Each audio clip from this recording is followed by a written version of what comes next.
चलिए दोस्तों, मैं देवेश कुमार पाठक एस्ट्रोलॉजर आप सभी का अपने YouTube चैनल अल्टीमेट ज्योतिष गुरु में हृदय से वंदन करता हूं। एक बार फिर आपको एक महत्वपूर्ण वीडियो दे रहा हूं। वॉर एस्केलेशन, युद्ध भड़कने पर, युद्ध की परिस्थितियां और आगे भड़कने पर क्या क्या परिस्थितियां आगे दिखाई दे रही हैं, वो मैं आपको यहां पर बताने जा रहा हूं। आगे बढ़ने से पहले अगर चैनल सब्सक्राइब नहीं किया है तो चैनल सब्सक्राइब कर लीजिए, क्योंकि यहां पर मैं आपको भविष्य में घटित होने वाली घटनाओं के बारे में पहले ही बताने का प्रयास करता हूं और आप देखते होंगे कि घटनाक्रम कुछ उसी तरह घटित होता पाया जाता है। ग्रुप्स में शेयर करिए और अगर आपको कंटेंट्स अच्छे लगते हैं तो लाइक भी करते रहिए। चलिए आगे बढ़ते हैं। क्या है ये वॉर एस्केलेशन? देखिए, कल मैंने आपको एक महत्वपूर्ण वीडियो दिया था जिसमें बोला था कि पाकिस्तान रिटेलिएट करेगा, अब वो मानेगा नहीं, और एग्जैक्टली वही हुआ। तो यहां दो महत्वपूर्ण घटनाक्रम याद रखिए कि पाकिस्तान ने कल का मतलब आज सुबह 1 बजे से आगे उसने भारत के कई महत्वपूर्ण केंद्रों को, जिसमें वही जो मैंने आपको कल बताए थे, उन केंद्रों पर रिटेलिएट किया, उनके ऊपर हमला करने का प्रयास किया। कौन कौन से महत्वपूर्ण केंद्र थे, कुछ मैं आपको सिटीज के नाम बताई दे रहा हूं, जिसमें अवंतीपुरा है, पठानकोट है, फलौदी है, श्रीनगर है, जम्मू है, जलंधर है, लुधियाना है, बठिंडा है, अमृतसर है, कपूरथला है, चंडीगढ़, इवन चंडीगढ़ तक उन्होंने कोशिश की, फिर भुज है, फिर उतरलाई एक जगह है। तो ये सभी 15 जगह को उसने एक पिन पॉइंट करके हमला किया। लेकिन जैसा कि मैंने बोला था कल, आपको याद होगा कि हमारे जो सिस्टम लगे हुए हैं S-400, उन्होंने उनकी सभी मिसाइल्स को, या जो और ऑब्जेक्ट्स उन्होंने भेजे थे, फ्लाइंग ऑब्जेक्ट्स, उनको सबको समाप्त कर दिया, अप्रभावी कर दिया। कोई भी हमारे यहां किसी तरह का लॉस नहीं हुआ। तो इस तरह से जो मैंने आपको बताया था एग्जैक्टली वही हुआ। हमने बताया था ये क्षेत्र हैं, इनमें ये प्रयास करेंगे, और उन्होंने वो प्रयास किया लेकिन असफल हुए। दूसरा महत्वपूर्ण पॉइंट ये हुआ कि HQ-9 जो इनका डिफेंस सिस्टम था, लाहौर में प्लेस था, जो चीन से लिया था इन्होंने। कई और भी सिस्टम लगाए हुए हैं ये इन्होंने HQ-9, जैसा हमारा S-400 है, उसी कंपटीशन में HQ-9 को माना जाता है। तो उसको इंडियन फोर्सेस ने उसको न्यूट्रलाइज कर दिया, उसको समाप्त कर दिया। इसका मतलब उसे खत्म कर दिया, उसे अप्रभावी बना दिया। तो इसका मतलब यह है कि एक और बहुत बड़ी क्षति हुई पाकिस्तान को। तो लाहौर में यह प्लेस था, इसको भी समाप्त कर दिया। अब ये दोनों ही महत्वपूर्ण चीजें जो हुई वो क्या हुई, अभी हम इसके आगे का लेंगे। ये हुई कि मैंने आपको, याद करिए, बताया था 8 मई, याद होगा आपको, 8 मई कुछ बहुत ही इंपॉर्टेंट होगा।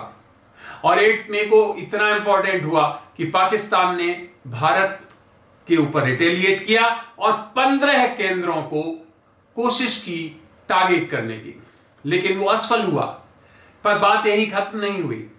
इसके बाद इंडियन फोर्सेस ने उनके ऊपर फिर प्रतिघात किया, रिटेलिएट किया, और ड्रोन्स के द्वारा उनके कम से कम 10 से 12 शहरों में, एक बहुत ज्यादा इफेक्टिव नहीं लेकिन फिर भी हमला किया, जिसे हम कह सकते हैं, और उनके महत्वपूर्ण केंद्रों को निशाना बनाया, जिसमें महत्वपूर्ण ऐसे केंद्र नहीं थे जिनसे कि कोई बहुत बड़े आर्मी इंस्टॉलेशंस हो, या कोई ऐसा नहीं, एक सिंबॉलिक हम कह सकते हैं, वो रिटेलिएट किया।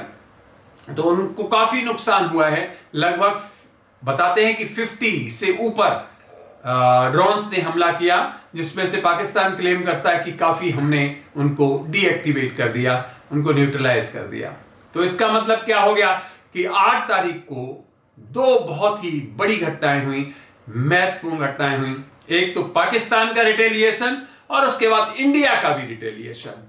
तो 2:34 पर मिनिस्ट्री, जो इंडियन मिनिस्ट्री है फॉरेन अफेयर्स, उसने ये अपडेट दिया, उसी ने ये सब कुछ बताया ये कोई मैं अपनी तरफ से बातें नहीं बता रहा हूं, ये ऑफिशियल मैं आपको जो प्रोग्रेस हुई अभी तक वो बता रहा हूं कि बहुत बुरी परिस्थिति हुई कि उनके एक HQ9 को खत्म कर दिया गया। अब यहां की बात क्या होगा, 8 तारीख आप समझ गए कितनी इफेक्टिव थी जो मैंने बताया था। अभी 16 तारीख भी याद रखिए, फिर 18 डेज भी याद रखिए। बहुत ही महत्वपूर्ण आगे आपको ये जो डिजिट्स हैं वो हम आपको बताएंगे कि कैसे कैसे इसमें इफेक्टिव हमें दिखाई दे रहे थे प्रभाव, इसीलिए मैंने बताया था आपको। अब क्या होगा आगे, क्या ये समाप्त हो जाएगा यहां पर? नहीं, अभी पाकिस्तान हर तरह से आजमाएगा अपने आप को। अभी क्या होगा, इन्फेंट्री और आर्टिलरी, पैदल सैनिक जो होते हैं और आर्टिलरी जो होती है, उसके थ्रू पाकिस्तान अब बहुत इंटेंस आक्रमण करेगा। वो चाहेगा कि हम पैदल सैनिकों के द्वारा भारत को नीचा दिखाने का प्रयास करें, तो वो अंदर घुसने का प्रयास करेगा और इसमें उसे बहुत मोटी क्षति होने वाली है, बहुत बिग लॉस होने वाला है। तो ये भी वो करके देखेगा और फिर वो जिसको आप कहते हो नेवी के द्वारा वहां पर भी कुछ ट्राई करेगा। ड्रोन्स के द्वारा हमारे जो वहां पर जो प्लेस्ड हैं, जो जहाज प्लेस्ड हैं, उनके लिए कुछ करने का प्रयास करेगा। इसका मतलब वो हर तरह से प्रयास करेगा कि हम किसी तरह क्षति पहुंचाएं। अभी तक तो उसे कोई सफलता नहीं मिली है, लेकिन वो प्रयास करेगा और इस चक्र में यस, भारत को भी कुछ क्षति उठानी पड़ेगी। तो कोई बात नहीं, युद्ध में ये होता है। आगे मैं आपको और बताने वाला हूं कि किस तरह से अब अगला कदम क्या पाकिस्तान और इंडिया लेने वाला है। तो पाकिस्तान का ये कदम होगा कि वो निश्चित तौर पे ये काम करेगा। साथ ही साथ अभी तो उसने बैलिस्टिक मिसाइल शायद यूज की हैं या सामान्य मिसाइल्स यूज की होंगी, अब वो और ज्यादा इफेक्टिव मिसाइल्स यूज करने वाला है, जिसमें क्रूज मिसाइल्स हो सकती हैं, जिसमें सबसोनिक मिसाइल्स हो सकती हैं। सुपरसोनिक मिसाइल्स तो उसके पास नहीं है अभी, क्योंकि कहां से लेगा, उसकी अपनी टेक्नोलॉजी है नहीं, और कहां से लेगा वो उसके पास अवेलेबल नहीं। तो कुछ अलग तरह की मिसाइल्स का भी यूज करेगा, जिनमें हो सकता है कि उसका ये प्लान हो कि पहले छोटी मिसाइल से शुरू करें और उसके बाद हम इनको धीरे धीरे अपग्रेड करें। तो भारत को बहुत चौकन्ना रहना है।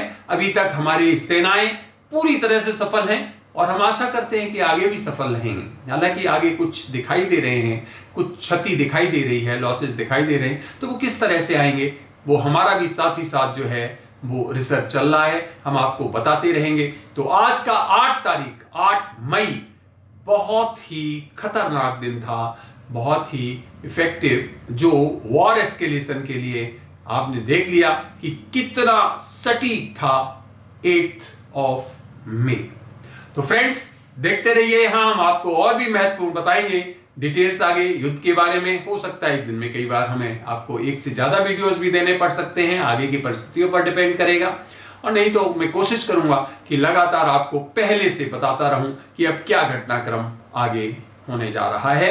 अब ये टैंक्स के थ्रू और जो लंबे लंबे जो आपके तोपें होती हैं उसके थ्रू अंदर तक मारने का प्रयास करेगा।